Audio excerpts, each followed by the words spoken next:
For me, anxiety used to be this big 800-pound gorilla in the room, but the gorilla was invisible. Nobody else knew it was there except for me. I felt like my life was a facade, a big lie, that I was never really being the real me. Now I feel that social anxiety is another problem that I can work on, just like any other sort of problem, really. It doesn't define me anymore, and I'm not so embarrassed really to talk about it. As I said, I might not be over all my anxious feelings, but compared to how I used to be, I can see how much I've improved. There are moments I'm truly happy about my life without anxiety. I've done things I used to avoid. My thoughts really are different, and I believe in my future, and I believe in myself more now. Here are just some examples of what I've been able to do since starting the therapy. I've gone to some Toastmasters meetings where people practice public speaking, and I volunteered a few times for impromptu speeches.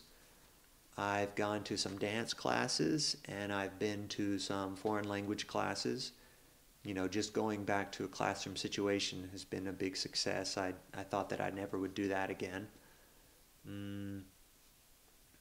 I've done karaoke, and I've done some other kind of extreme center of attention type exercises. And all of these things have been certainly big successes, and they're things that I would have thought previously that I couldn't do. But also the changes have been a lot more day-to-day smaller things, which I think have changed my life. For example, I'm just more open about my anxieties with people. I feel more confident in general. I feel calmer even just walking around, like in a public space, for example, like at the mall. I feel just calmer. I'm not so much in my thoughts. I'm not worried about being put on the spot all of a sudden. And kind of just in general, I enjoy socializing more. I enjoy going out with my friends more than I used to. Also, I'm a lot more positive about my future career plans.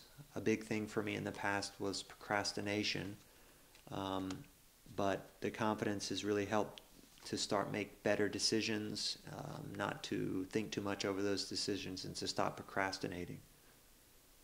I think it's common to tell people, or at least I would tell people, that social anxiety is just fears over certain things like speeches or social situations, because that is a way they can more easily understand it. But for me now, I see social anxiety as something much deeper. It's rooted in the brain's negative thought patterns. I know the key to my progress is the longer-term issues of self-acceptance. And what got me to this point has really been the consistent practice with the therapy from Dr. Richards. If I could say anything as sort of a closing, I would say that before, I probably would have never thought it was possible to get over social anxiety. Certainly I would have hoped it was possible, but I probably wouldn't have thought I could ever really do that. But now I really do believe that overcoming social anxiety is possible. I've seen it in the people here in the therapy groups in Phoenix, and I've felt the changes in myself too. So I hope that in some way my experience will help you make sense of your own problems, and I hope it can motivate you to seek help when you're ready.